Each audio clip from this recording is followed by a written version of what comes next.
আমি এখানেই থাকি। একটা কিছু এদিক ওদিক হয়ে গেলে মাথা খারাপ করে বলবো।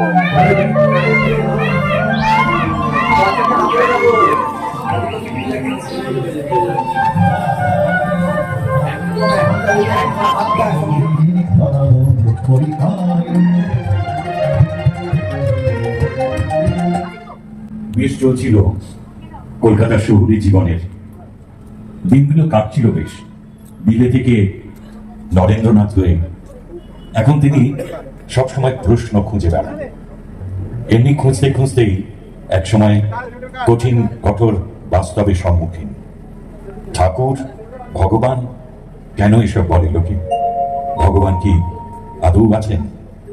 যদি আছেন, কোথায় তিনি? এইসব নানা প্রশ্ন নিয়ে নরেন্দ্রনাথ ছুটে বেড়ান চারিদিকে, কিন্তু উত্তর কই? কে দেবে এর উত্তর? কোথাও উত্তর নেই।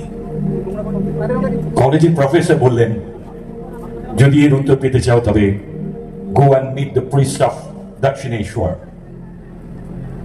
নরেনের ভাই সম্পর্কিত, সে বললে, সমাধি জানতে চাও তো যাও না কেন দক্ষিণেশ্বরে, ওখানকার ঠাকুর মশাই আছে না, সে তোমার সব প্রশ্নের উত্তর দেবে গো। অবাক হলেন, সব প্রশ্নের উত্তর দেবে? নরেন চললেন দক্ষিণেশ্বর। দক্ষিণেশ্বরে পৌঁছচ্ছেন, আর দূর থেকে মন্দিরের গর্ভগৃহ থেকে ভেসে আসছে ঠাকুরের মাতৃবন্দনা। ওম করালবদনাধূরাম মুক্তকেশী চতুর্ভুজাম কালিকাম দক্ষিণাদিব্যাম মণ্ডমালা বিভূষিতাম সত্যচ্ছিন্ন শিরোধর।